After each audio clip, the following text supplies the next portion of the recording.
Olá, o Salto para o Futuro já está no ar. E hoje, no quarto programa da série Conhecimento Matemático, Desenvolvendo Competências para a Vida, vamos falar sobre o ensino e a aprendizagem das frações. Para este encontro, convidamos a professora do Departamento de Matemática da Universidade de Brasília, Nilza Aigerer Bertoni, que também é consultora desta série. A professora do curso de Pedagogia para Professores em Exercício, no início de escolarização, da Universidade de Brasília, Enan Lima Pires. E o professor do Departamento de Educação da Universidade Federal de Pernambuco, José Maurício Figueiredo Lima. Participe você também do Salto para o Futuro. O universo dos números fracionários faz parte de nossas vidas. É nas séries iniciais, no entanto, que os alunos começam a reconhecer esses números, a saber em que situações eles são utilizados e como estão inseridos no dia a dia. E eles fazem parte do cotidiano dos seres humanos há muito tempo.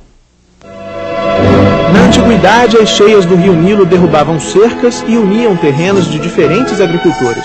Quando a água baixava, o faraó mandava os estiradores de corda dividirem novamente os lotes, a única forma de garantir o pagamento de impostos cobrados de acordo com a área de cada terreno.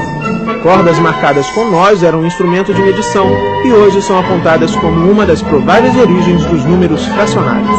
Os egípcios trabalhavam bem com frações. Agora, as frações egípcias tinham uma singularidade que ninguém entende.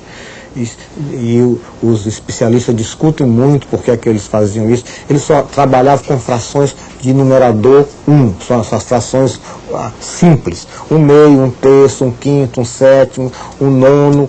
Eles não tinham, por exemplo, nunca trabalhavam com 3/9. Além das frações egípcias, também existiam as frações criadas pelo povo da Babilônia, que foram muito utilizadas até o século XIII. O sistema de numeração babilônico essencialmente era igual ao nosso. Só que nós usamos a base 10, eles usavam a base 60. Era um sistema tão bom que os matemáticos gregos, os astrônomos gregos, que foram muito, muito melhores do que os astrônomos e matemáticos babilônios, quando um astrônomo grego queria fazer conta, por exemplo, Hiparco, tudo, sabe o que ele usava? As frações sexagesimais, ele ia para o sistema babilônico. Atualmente, há países em que o uso dos números fracionários é comum. Nos Estados Unidos, por exemplo, eles são usados na medição das horas e até mesmo nas moedas. Já no Brasil, os números fracionários não são tão usuais. Mas quem trabalha com frações no dia a dia tem até maneiras para lidar melhor com elas. Esse é o caso do seu Pereira, que há 46 anos trabalha em uma confeitaria e até hoje se lembra do modo artesanal de dividir tortas. A melhor maneira de cortar uma torta é você dividi-la ao meio. Aí dali você volta a cortar a metade em duas partes e depois as outras duas em duas partes. Ele já fez 4, aí elas saem certinhas. Bom, se quando o seu Pereira começou a trabalhar aqui, a divisão das tortas acontecia na base do olhômetro, de uns tempos para cá a coisa mudou bastante. Com esse marcador aqui, ele marca a torta e divide em pedaços iguais para atender a todos os fregueses. É certinho ali, ele já sai os pedaços totalmente iguais. De acordo com o professor João Bosco Pitombeira, essa noção de que os números fracionários são partes iguais de um todo é fundamental. A passagem do conceito de fração como parte de um todo para a fração como número, isso é essencial. É por isso que ele tem parte da dificuldade do trabalho com número decimal, é que ele não fez essa passagem do conceito de fração como parte de um todo para um número. Por exemplo, você tem uma reta, você tem aqui o 0, você tem 1, tem um 2, marcar 3/4, marcar 5/7, marcar 8/13, aprender a interpretar a fração como um ponto da reta numérica, ou seja, a fração como um número. Para o professor Ubiratã D'Ambrosio, a principal questão que envolve o trabalho com as frações é a falta de praticidade nas operações matemáticas. Ela não é tão prática, não é tão flexível, ela é muito mais complicada de se lidar e muito menos útil do ponto de vista de representar coisas que você precisa fracionar, etc. As frações são importantes, principalmente em estágios posteriores da escolaridade, no ensino médio, em que você não tem mais frações numéricas, mas você tem frações literais, que inevitavelmente aparecem quando você vai resolver, por exemplo, problemas de geometria, problemas de física, você vai ter A sobre B.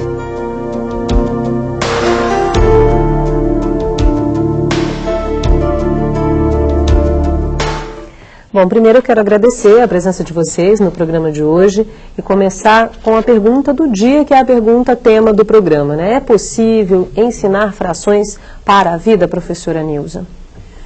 Seguramente, eu penso que sim, mas nós temos que dar uma guinada no que tem sido feito até o momento, principalmente nos livros didáticos, que tem se preocupado muito em apresentar figuras geométricas divididas igualmente e das quais a criança pinta algumas, recaindo num processo que é chamado de contagem dupla. Eu conto quantas tem e conto quantas eu pintei e fabrico um número.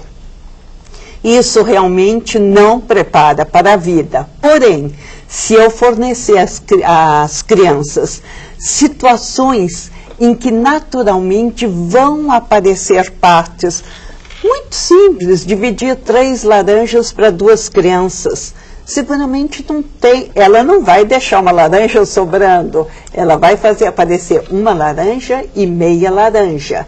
E existem muitas outras, como contar um conjunto de coisas em que aparecem coisas inteiras e coisas aos pedaços, às metades.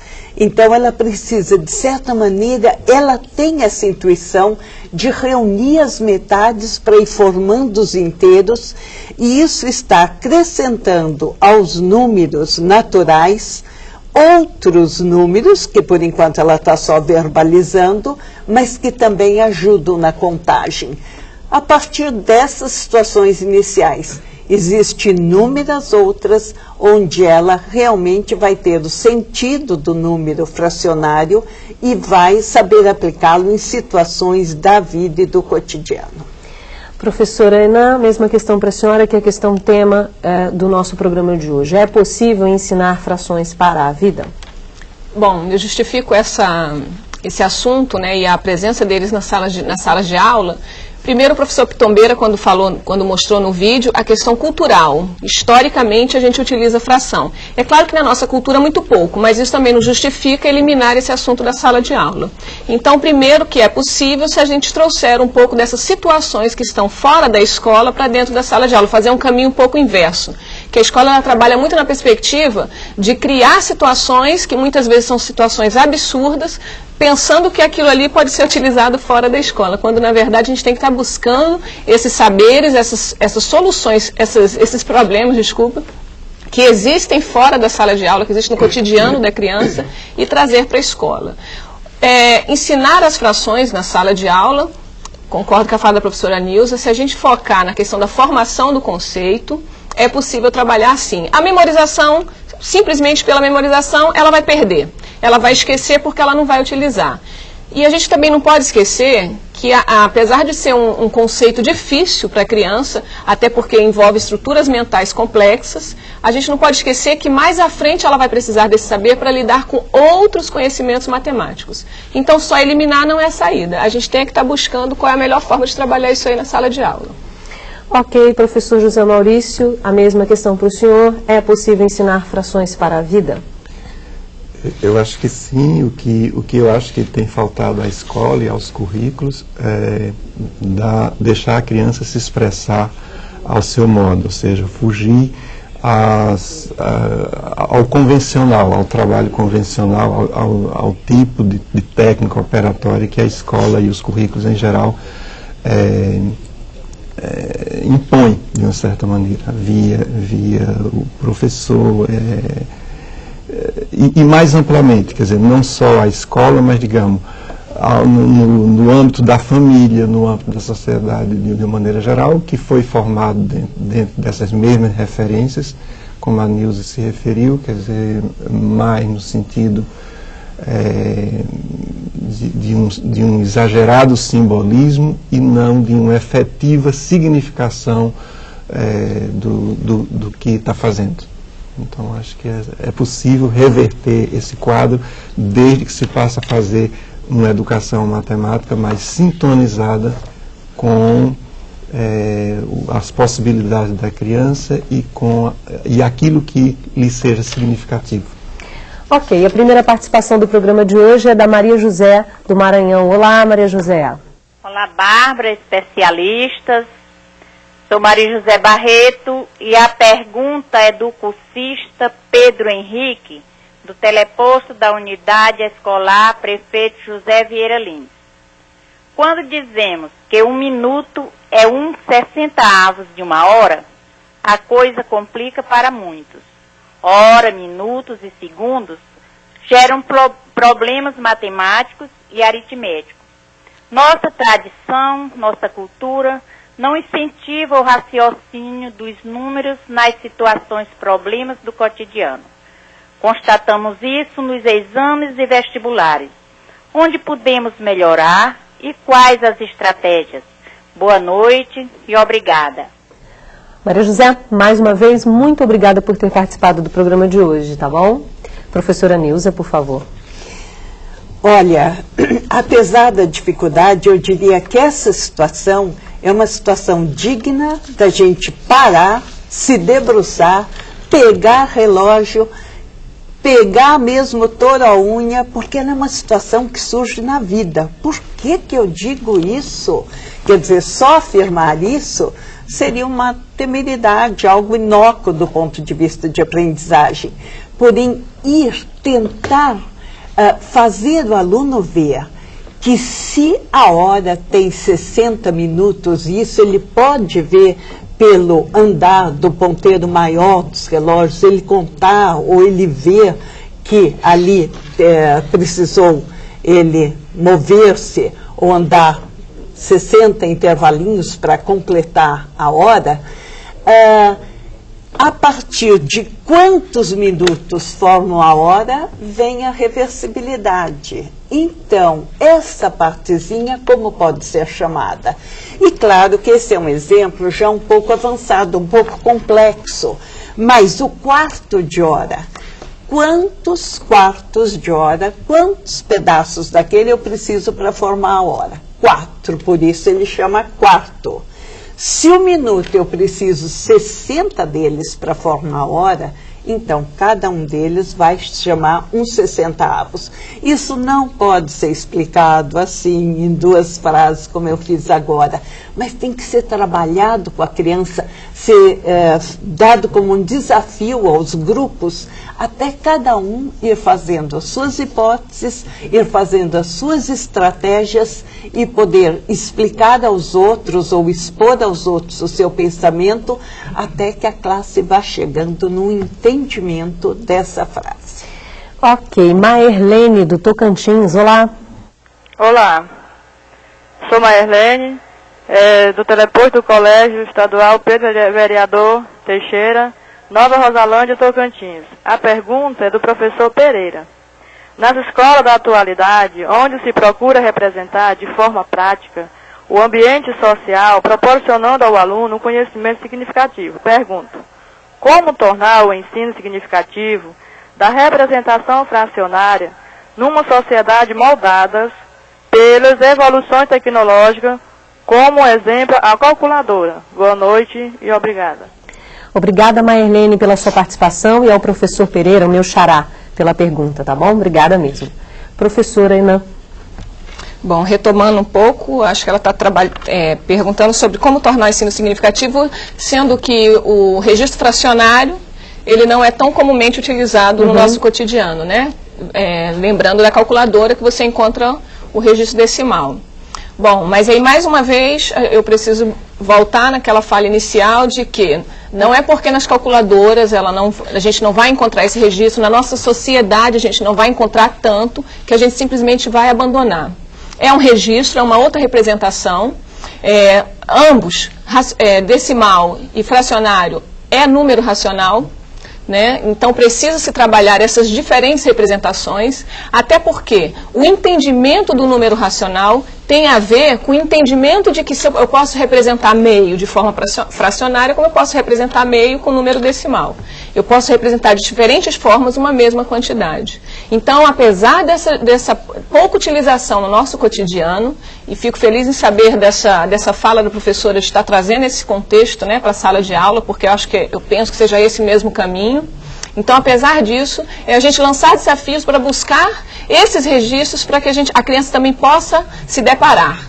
No próximo vídeo, acho que a gente vai poder ter conversar um pouquinho mais sobre essa questão do registro, porque vai aparecer situação que as próprias crianças vão estar discutindo sobre o registro fracionário. Uma atividade na escola, né? Isso. Agora a gente tem perguntas que estão com a Mônica, não é, Mônica? Isso, Bárbara. O e-mail vem da equipe da TV Escola de Anápolis, Goiás. E eles querem saber como levar os alunos a terem a compreensão do sentido dos números fracionários, sem terem que fazer enormes cálculos que são priorizados pela escola. Professor José Maurício. Acho que uma questão importante no sentido, digamos assim, na lógica do número fracionário, eu vou lembrar que há bastante mudanças aí, se o aluno vem trabalhando com inteiros, ou naturais, e ele vai agora se deparar com um número que é uma relação. Daí o fato dele ser expresso por dois outros números. Então, isso representa uma mudança significativa em termos, se antes ele lidava com, digamos, com a cardinalidade e ele representava conjuntos iguais com números, era expresso por números iguais ou diferentes, em números diferentes. Agora ele vai com a questão dos números racionais e das frações, vai ter coisas bastante diferentes. Por exemplo, ele pode ter números diferentes que expressam uma mesma relação, ou seja, que detectam uma mesma quantidade.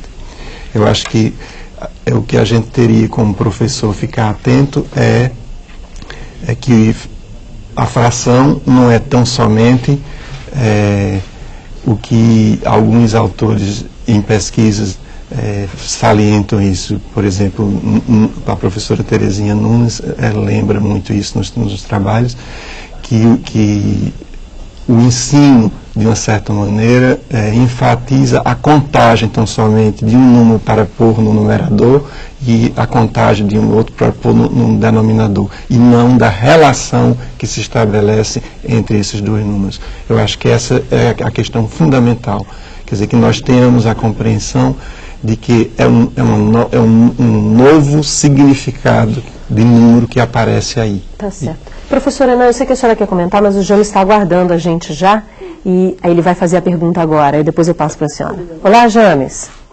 Boa noite, Bárbara, Mônica, especialistas e cursistas do Salto para o Futuro em todo o país. Sou o professor James Aguiar Araújo, orientador de aprendizagem da Escola Estadual Bartolomeu Bueno da Silva, em Carmolândia, Tocantins. Gostaria que os especialistas pudessem nos dar alguns exemplos que contribuíssem na superação das dificuldades e problemas no ensino e na aprendizagem dos números fracionais que vivenciamos no cotidiano escolar. Ou seja, exemplos práticos para a construção do conhecimento matemático para a vida. Boa noite, obrigado. James, muito obrigada pela sua participação, bom ouvir você. Gostaria de ouvir você mais vezes aqui no programa, tá bom? A gente conta com a sua participação. Professora Enan, fique à vontade, porque eu acredito que o seu comentário também tem a ver com a pergunta anterior. Essa pergunta faz uma relação também com aquela pergunta, né? Então, retomar um pouco a fala do professor. Estava falando sobre essa questão dos cálculos da pergunta anterior. Primeiro, é interessante que quando a pessoa fala assim, é preciso levar os alunos a terem compreensão do fracionário, sem aqueles cálculos enormes, a gente tem que entender que por trás disso tem uma concepção de trabalho com os números fracionários, que a concepção é que os números fracionários, eles ficam, o forte dele está exatamente naquela quantidade de cálculo. E a gente tem que ter tranquilidade, e muita tranquilidade, para saber que com as crianças das séries iniciais do ensino fundamental, que a gente não precisa estar se preocupando com essas quantidades de cálculos, e sim com a formação dos conceitos. A gente tem que realmente ficar tranquilo quanto a isso. Existem já documentos norteadores, como os parâmetros curriculares nacionais, que já traz essa discussão, que não tem necessidade dessa quantidade de cálculos, que a gente pode trabalhar com a fração sem estar colocando a criança para fazer aqueles cálculos, que ela pode estar manipulando materiais, ela pode estar resolvendo situações, problemas, buscando diferentes registros. e ela chega lá. Agora, quanto a essa fala do professor James, né, de Tocantins, que ele fala de algumas dificuldades. Muito bacana a sua pergunta, porque às vezes a gente fica aqui só na discussão. É possível e não entra no ponto, né? O que pode ser feito lá na sala de aula, no trabalho com a criança. Uma das coisas que a gente tem feito ao estudar os números fracionários é que a gente pode começar diferente o trabalho, que não seja sempre começada a representação de pizza ou de figura geométrica, uma figura que representa uma pizza, que vai pintar, né, partir, pintar. A gente não necessariamente precisa começar por aí. Por exemplo, no vídeo inicial, a gente viu uma parte da história que traz as frações com origem na medição de terra. E é difícil você encontrar um trabalho com os números fracionários que esteja associado com as medidas. Geralmente são duas coisas completamente diferentes e separadas, trabalhadas na escola. Então, um dos caminhos, lá na sala de aula, professor, que você pode estar utilizando, é esse. Por que você não começa com esse trabalho de medidas para depois entrar naquele registro que é o registro fracionário? Porque ele é apenas mais um registro. Que ele tem que entender dessas relações entre dois números, que vai ter um número, ele tem que entender isso, mas ele é mais um registro. Ok, a Mônica tem mais perguntas, não é, Mônica? A pergunta vem do Núcleo de Tecnologia Educacional de Jataí, em Goiás. Os cursistas perguntam, segundo o boletim, frações com denominadores diferentes referem-se a partes da unidade de tamanhos diferentes. Para somá-las, precisamos expressá-las de modo que se refiram a pedaços iguais da unidade. Ou seja, devemos conseguir frações equivalentes a ambas, com o mesmo denominador. Eles gostariam que vocês esclarecessem um pouco mais sobre esse processo. Professora Nilza, a senhora é a autora do texto de hoje, né? Por favor, fique à vontade. Eu vou tentar esclarecer por meio de uma situação que ocorreu semana passada em Aracruz, quando eu estava lá num trabalho com professores. Então, nós tínhamos a situação de dividir 10, não me lembro, frutas ou bolos para 6 pessoas. E houve uma discussão toda e uma das professoras veio com a seguinte solução. Olha, tem 10 para 6, dá um para cada um. Pronto, já gastou 6, ainda tem 4. Essas 4 eu pego 3 e divido ao meio. Gero 6 metades, dou uma metade para cada um. Mas sobrou 1, que ela gastou 6, mais 3, 9, sobrou 1. O que você faz com esse 1? Divide para os 6. A resposta dela estava perfeita. Cada um ia receber um bolo inteiro, ou um pedaço de bolo inteiro, ou um doce inteiro, mais uma metade de doce e mais um pedacinho que a gente... Mas que pedacinho é esse? Dividiu em 6, então é um sexto. Agora veja, essa maneira de expressar que é correta não pode ser simplificada e dada de uma maneira mais direta, mais única. Então eu penso que isso, toda essa situação que estava no texto, ela também vem de situações mais vivas. Então, quando nós questionamos, pois é, mas você tem um meio e um sexto. É exatamente o caso. Frações com denominadores diferentes e, de repente, eu quero juntar e traduzir isso de uma única maneira. E conversando, o que apareceu foi, é claro que metade do doce tem um tamanho diferente de um sexto do doce. Mas metade do doce, o doce inteiro corresponderia a 6 cestos. Metade são 3 cestos. Juntando com um sexto, ficam 4 cestos. Repara que ela viu a necessidade de transformar o meio, que tinha um tamanho diferente de cesto, em cestos, ou às vezes é necessário mudar os dois para um terceiro tamanho. E eu queria ressaltar ainda um ponto. A primeira solução da professora era muito mais entendível, era muito mais clara, lidava muito mais com números fracionários. Cada um recebeu 1, mais meio, mais um sexto. Era assim que os antigos egípcios trabalhavam, com frações unitárias. Okay. E eles não reduziam aos 4 sextos, mas que é uma maneira atual.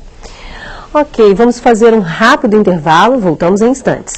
Embora os números fracionários não sejam tão usuais no nosso cotidiano, como vimos na reportagem do primeiro bloco, o trabalho na escola pode e deve ir além do estudo de numeradores e denominadores. A professora Cristina Ribeiro, do Colégio de Aplicação da Universidade do Estado do Rio de Janeiro, encontrou nas receitas culinárias uma forma de realizar esse trabalho. Veja a reportagem. No dia da nossa gravação, a professora Cristina levou algumas receitas culinárias para a turma e pediu aos alunos que observassem os números que faziam parte das listas de ingredientes. Meio e um quarto. São frações. O que vocês descobriram aqui, que vocês estavam observando? 3 quartos de xícara de água são 3 quartos.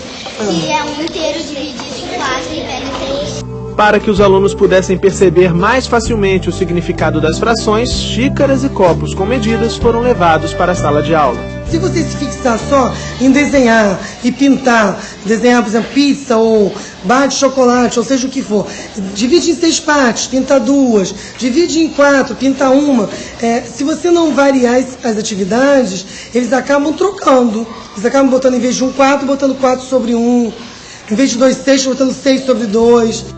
Depois de perceberem a relação entre os números fracionários e as quantidades utilizadas nas receitas, os alunos desenharam os ingredientes. Em seguida, a professora levou uma dupla até o quadro. O que tem mesmo nessas xícaras? Isso daqui é meia xícara de açúcar, essa daqui é uma xícara. Outro aluno foi chamado ao quadro e transformou o desenho das colegas numa fração. E aí surgiu uma dúvida. Eu estava observando na revista e nas receitas é mais usado a barra diagonal, assim. Então eu acho que é mais que o certo é aquele diagonal. Os dois são certos, só que a barra inclinada é para economizar espaço. Dúvida esclarecida, chegou a hora de um novo desafio. Agora nós vocês já colaram a receita, agora vocês vão ler a receita e vão triplicar a receita também nas duplas. E os aprendizes de cozinheiros se debruçaram novamente sobre as receitas. 2 duplas chegaram ao mesmo resultado, mas usaram estratégias bem diferentes. Mas e no meio quilo de carne, Thaís? Como é que a gente fez 3 vezes o meio. Ah, então mostra aqui do lado. Mostra aqui do lado como é que vocês fizeram 3 vezes meio. A gente fez 3 vezes. Aí deu igual.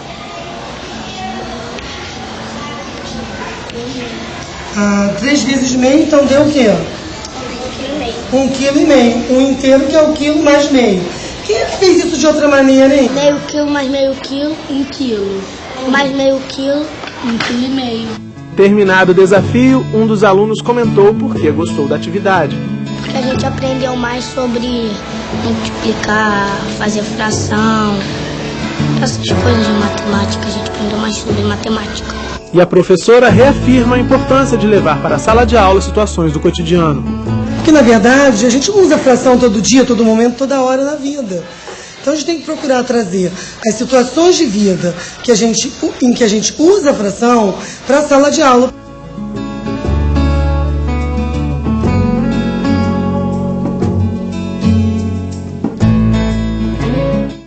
Professora Enan, que acabamos de ver nesse vídeo, é exatamente um exemplo do ensino, né, das frações para a vida, né? Isso. E é interessante que a professora, ela veio dar a resposta que o professor buscou anteriormente. Você veja que ela trabalhou até mesmo com a multiplicação de fração, sem estar forçando aqueles cálculos, sem estar, né, batendo a tecla nisso. Ela veio de uma receita, pediu para a criança, se ela for triplicar essa receita, o que vai acontecer com aquelas medidas que estão ali.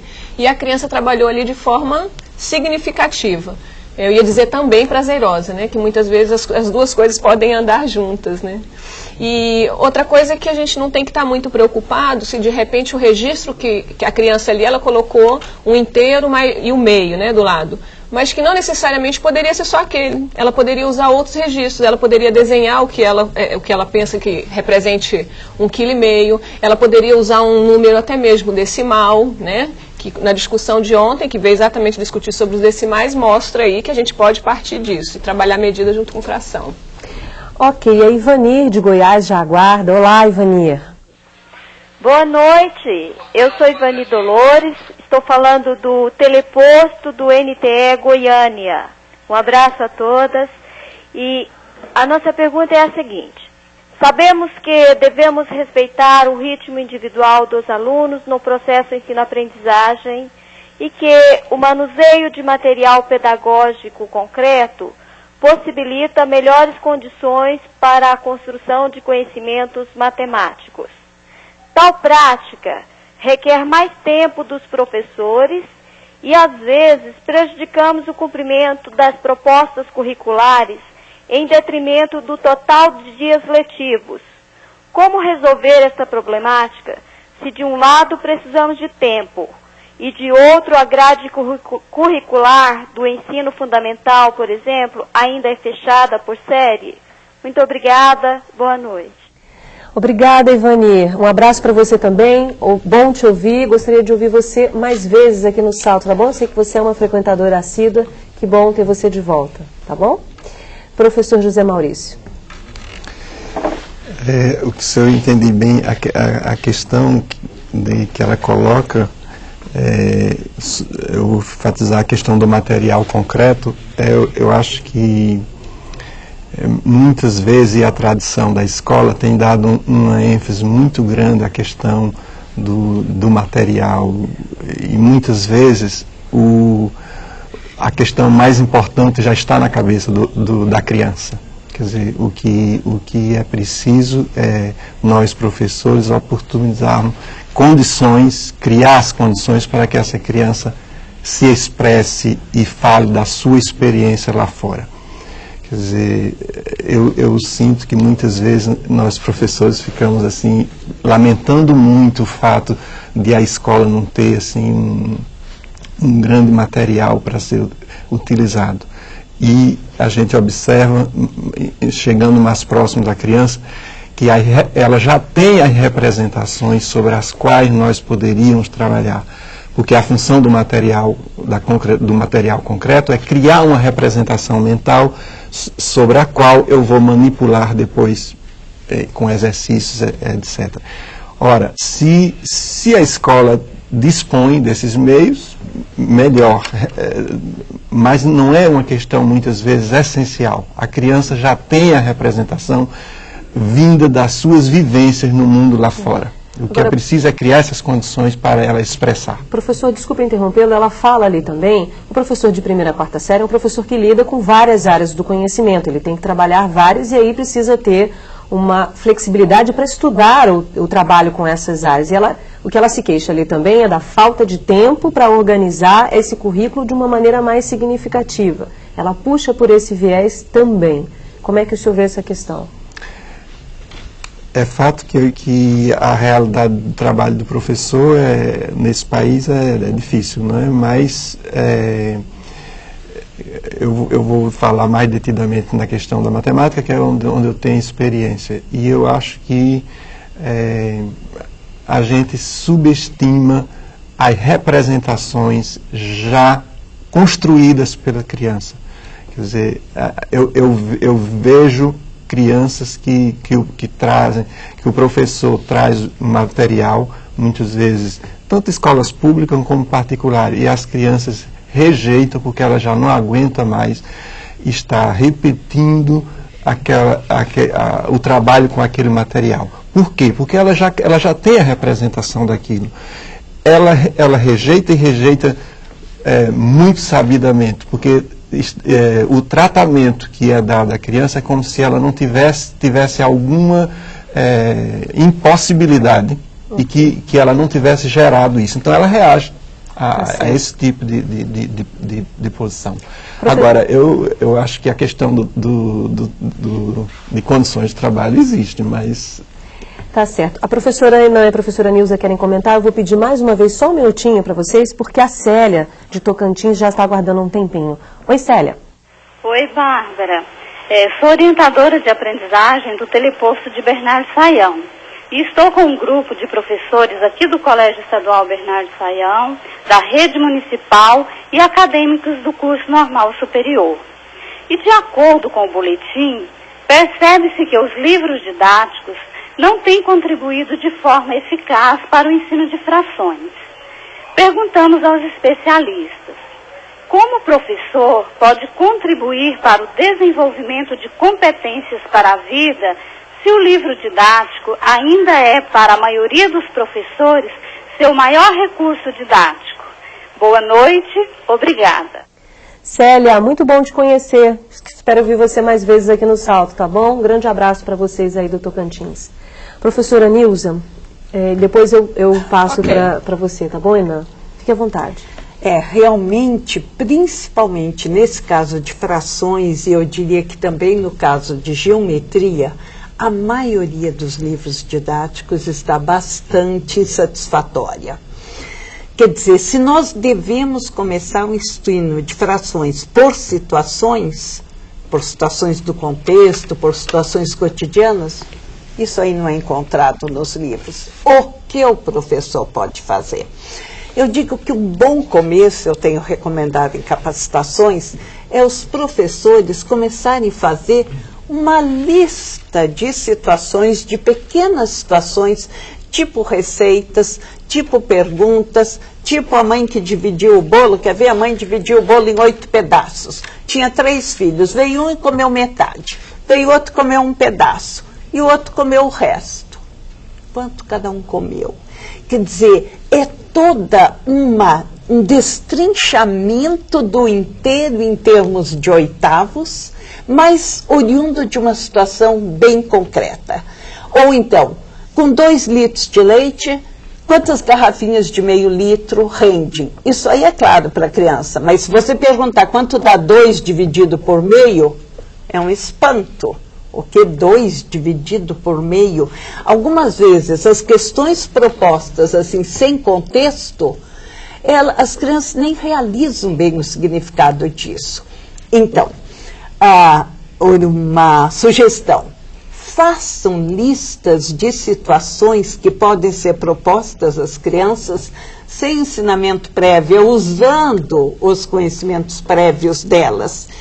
Reúnam-se para discutir, para trocar ideias, trocar experiências, porque assim vocês podem produzir uma maneira diferente de ensinar frações, mais ligada à vida, mais significativa e, de certa maneira, relativizando bem o uso do ensino, o uso do livro didático. Professora Enan, fique à vontade. A senhora queria comentar também a pergunta da Ivani de Goiás em relação à falta de tempo para organizar melhor esse trabalho com a matemática. Isso, professora Ivani, eu vejo quando a senhora coloca a questão do tempo, eu vejo duas dimensões aí do tempo. Tem o tempo do professor para a organização do trabalho pedagógico, e esse é um tempo que realmente tem a ver com as condições de trabalho, e esse aí, se não for por própria iniciativa dos professores, não vão nos dar essas condições de trabalho ideais, mas tem também a questão do tempo currículo, que é o professor que fica muito preso ao cumprimento do currículo, porque naquela série está definido que vai ser aquilo. Bom, e aí, professora, eu penso que a gente não pode ser escravo do currículo. Quem tem que dar o movimento da sala de aula, do que está sendo trabalhado ali, é o que a própria criança, as crianças daquela sala é que tem que dar esse movimento. A gente não pode ser escravo. Os currículos, eles são norteadores. Mas, às vezes, dependendo do trabalho que a gente faz na sala de aula, a gente tem que trabalhar com uma dimensão mais ampla de currículo. Porque as crianças, às vezes, elas trazem até coisas muito mais complexas do que aquilo que está previsto para determinada série. Então, eu só queria ressaltar isso aí, porque realmente a gente fica preso. E a gente tem que parar e pensar, e por que eu tenho que dar conta desse currículo? Onde é que está escrito que eu tenho que dar conta desse currículo? São os pais que vão cobrar, é o que a sociedade vai cobrar, mas quem está lá na sala de aula com a criança sou eu. Eu é que sei qual é o movimento, até onde ir e o que mais que eu posso estar tirando ele daquele grupo. E deixa eu falar só mais uma coisinha, Bárbara, da questão do livro didático. Da Célia. Isso, da Célia. De Tocantins, não é isso? Que a Célia coloca da questão do livro didático, e aí realmente, às vezes, o livro didático ele é o único recurso para o professor, né? E aí, Célia, não é sugerir não, porque quem está na sala de aula sabe o que é melhor. Mas uma coisa que a gente vem discutindo, até porque livro didático, primeiro que ele não atende às necessidades ali dos seus alunos, aquela realidade ali. Muitas vezes a gente vê um livro didático que foi escrito para a comunidade, por exemplo, de Minas Gerais, a gente vê o livro didático sendo utilizado lá no Nordeste quando trata de assuntos que não tratam do contexto realmente da criança. E aí, Célia, quando você fala desenvolver competências, eu quero puxar um pouco a competência do professor também. Porque uma das competências que o professor ele também tem que ter é o de criar, o de propor situações na sala de aula, né, para trabalhar com a criança.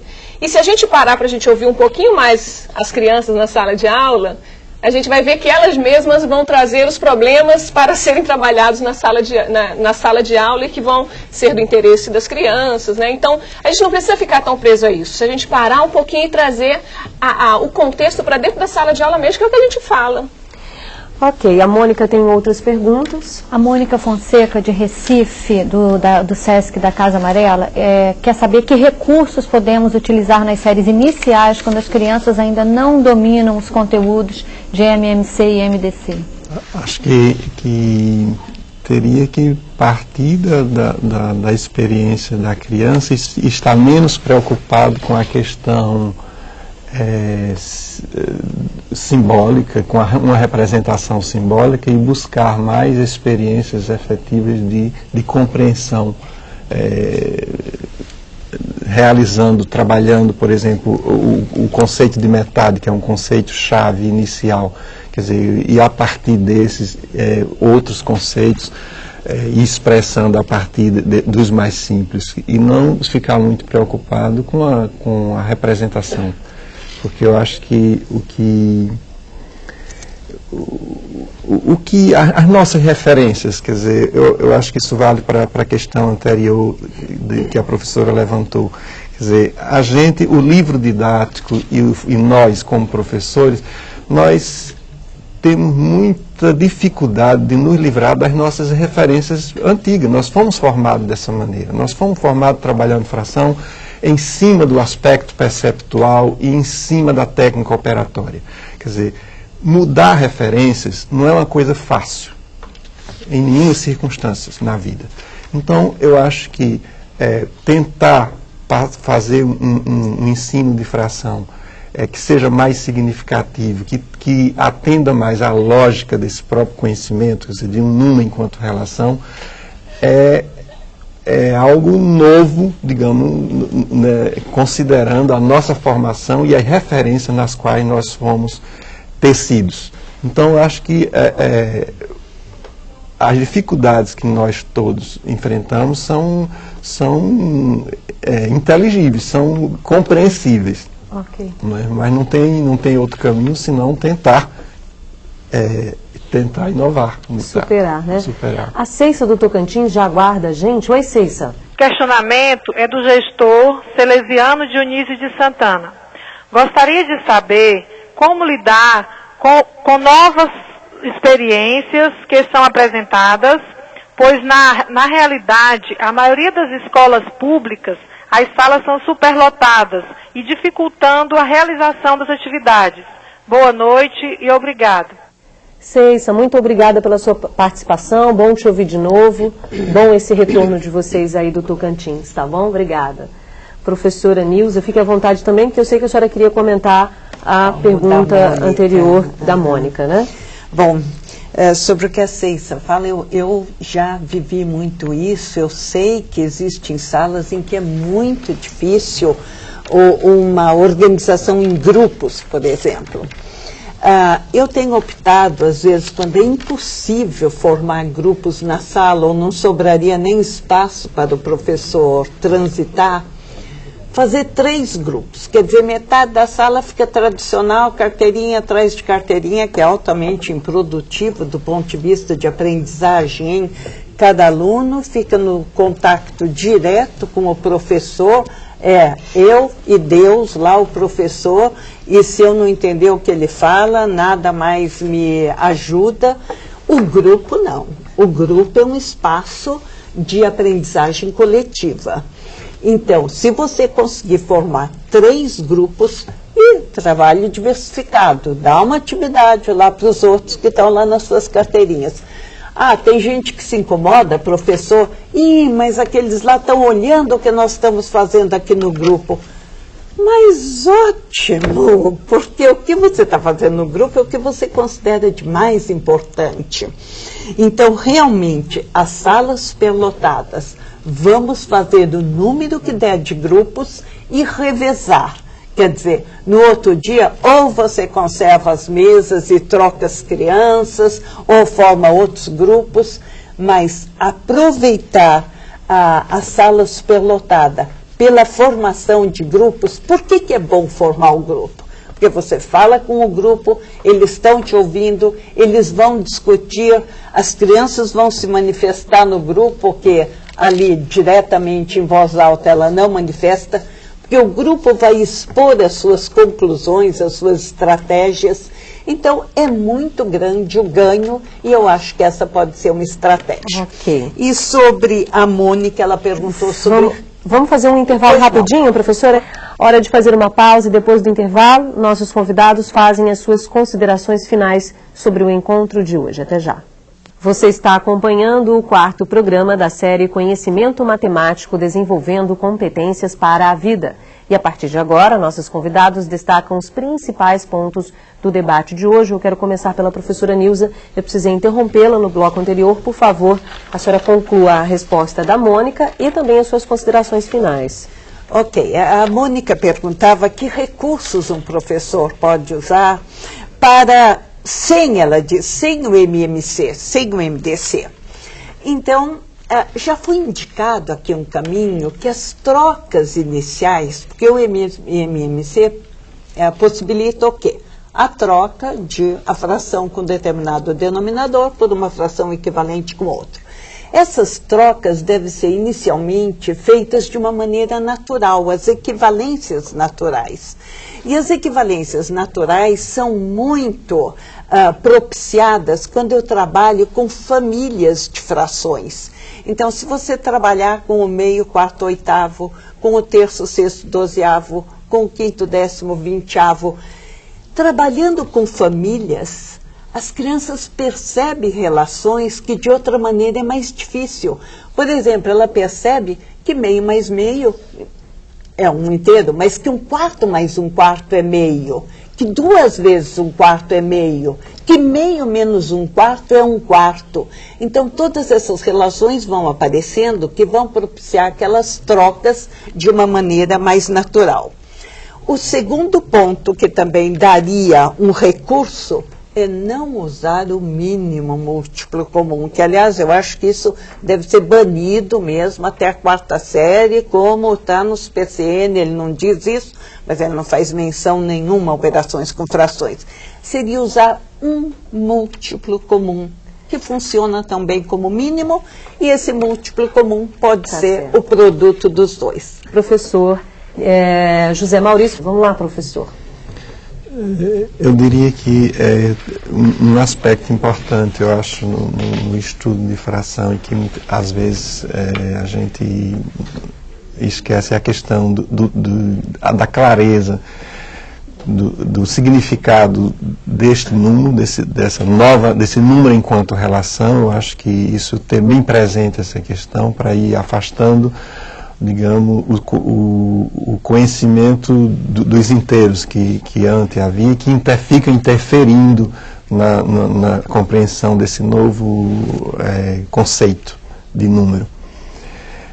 Dentro disso, acho que o conceito de equivalência é um conceito muito especial, que eu acho que em qualquer que seja o trabalho ele vai estar muito presente, é um conceito muito importante de ter cuidado e fazer um esforço, eu acho, no sentido de diminuir a ênfase na questão perceptual e na questão operatória e oferecer uma variedade de situações em que de uso da fração nas práticas sociais, quer nas mensurações em que ele está sobejamente presente, quer na preparação da comida, na distribuição, etc. Obrigada, professor. Professora Enan. Eu queria ressaltar 3 pontinhos, vamos ver se vai dar tempo. O primeiro é da dificuldade conceitual do professor. A gente, professor, como a gente tem aquela coisa, culturalmente o professor não pode errar, não pode falar que não sabe, né? Então a gente tem que romper um pouco com isso. Quando vocês falam assim, especialista no trabalho com frações, eu fico meio incomodado, porque na verdade dá a entender que a gente sabe tudo sobre isso. Mas eu penso que a gente tem que refletir sobre as dificuldades conceituais do professor, porque muitas vezes está sendo passado para a criança. Se o professor tem uma dificuldade conceitual, ele com certeza ele não vai fazer um trabalho com esse campo numérico, ele não vai fazer um trabalho com a qualidade que ele poderia fazer se ele tivesse segurança desse conceito. Então eu penso que o professor tem que, primeiro, ele se fundamentar, ele entender o número racional, não só o fracionário, mas o número racional, porque se ele entende o número racional, ele vai entender, que aí eu já entro no segundo ponto, que os números racionais eles não se limitam à fração, e a fração não se limita à ideia de parte todo. Existem outras ideias que a gente usa e representa com o número fracionário, e o professor tem que estar investigando isso. Não dá tempo da gente falar dessas outras ideias aqui, mas que vale a pena até para a gente ficar com a curiosidade. E o terceiro ponto é que se a gente bate na tecla de que número fracionário é menos utilizado que os decimais, então por que a gente continua insistindo em trabalhar primeiro a fração e depois os decimais? Por que não mexer nessa organização do trabalho com a matemática na sala de aula? São os 3 pontinhos para hoje. Obrigada. Bom, o quarto programa da série Conhecimento Matemático, Desenvolvendo Competências para a Vida, fica por aqui. Eu quero agradecer as presenças da Nilza Aguirre Bertoni, professora do Departamento de Matemática da Universidade de Brasília e também consultora desta série. Da Enan Lima Pires, professora do curso de Pedagogia para Professores em Exercício no Início de Escolarização, da Universidade de Brasília. E o professor do Departamento de Educação da Universidade Federal de Pernambuco, José Maurício Figueiredo Lima. Não perca o Salto para o Futuro de amanhã. Vamos debater o ensino e a aprendizagem da geometria. Até lá!